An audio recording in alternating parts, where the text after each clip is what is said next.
Great to have your company on this 16th day of December. My name's Jessica Amir, a market strategist here with Moomoo.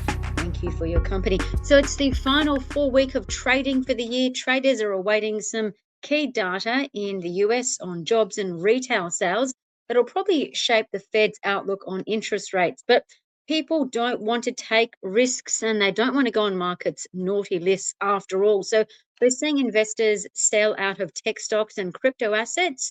And that's because Bitcoin is back to 86,000 US dollars or thereabouts. No surprises. Strategy is down 8%.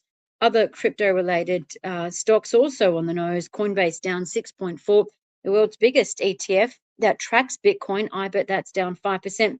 Ethereum focused stocks also on the nose too. Ethereum focused Bitcoin immersion technologies, that's hotly traded here at Moomoo. That stock is down 11.2%. But all in all, I guess we need to point out the big trend, taking money out of tech and utilities in the US, and they're moving into financial US companies. And that's because investors, big money is looking to close off their books, of course, by December 31. So financials overnight are hitting record all-time highs for a couple of reasons. We've got deregulation, a drop in taxes and interest rates. And we're also seeing an increase in stock trading too. The best sector this month in the US is financials. We're calling out a couple of stocks doing really well. Wells Fargo, Citi, Goldman Sachs, JP Morgan, American Express are all hitting record all-time highs or 52-week highs. All of this has just happened in the last handful of trading days. Now, the thinking is, ladies and gents, this is the focus of today. The thinking is that big banks have got a lot more juice, plenty of tailwinds coming because IPOs are expected to ramp up too. We could also see, obviously, because of IPO activity, we could also see more M&A activity too. And this will also benefit banks probably. Add in the fact that big banks are continuing to benefit from what we're saying. And indeed, we're seeing this here at Moomoo, a strong rise in retail trading.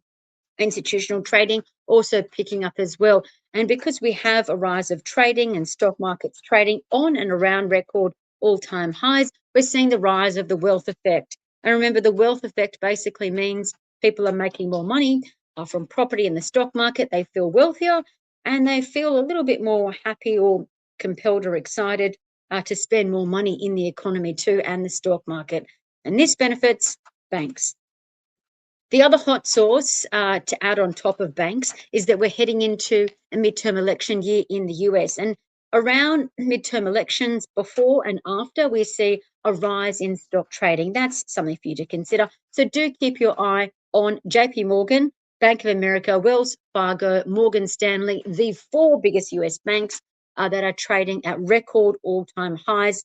And the expectation is that their shares will continue to rise over the coming 12 months. That's if you believe consensus. But ladies and gents, remember, not all banks are equal. Now, what I mean by that is regional banks are still giving off a bit on the nose. So one of those reasons is because oil prices are down.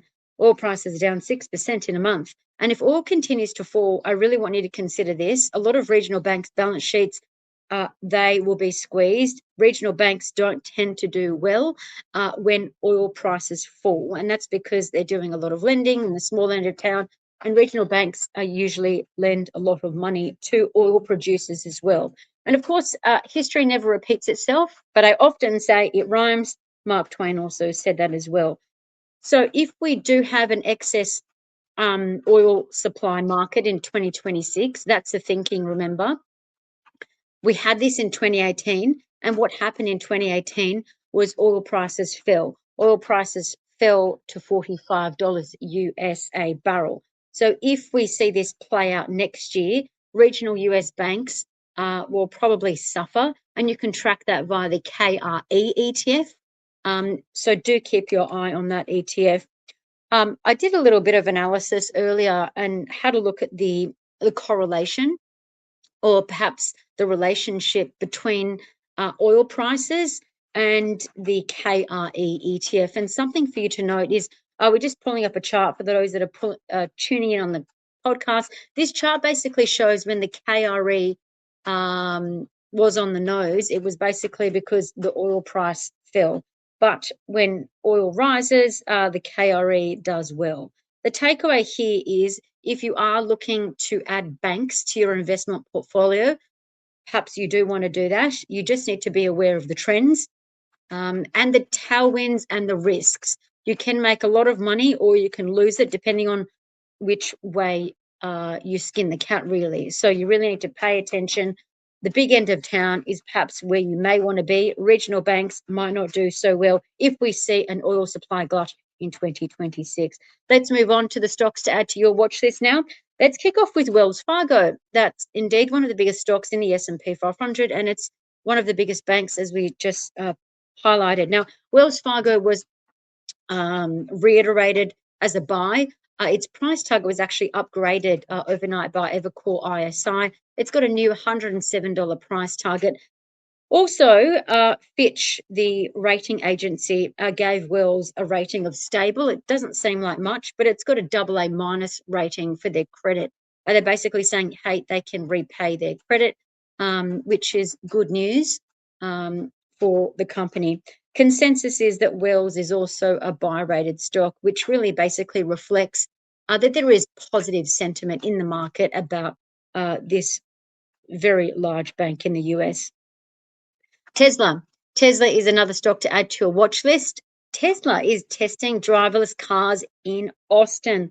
And that's a pretty big announcement or advancement for the company and what they're going to be doing next year. And this is exactly why Tesla shares are heading back up to their first record in about a year. So Tesla shares doing really well, rising about 4% at one point overnight, while we did see competitors such as Lyft and Uber going the other way. But you could argue that Uber's not really a competitor. But nevertheless, the story today really is about Tesla.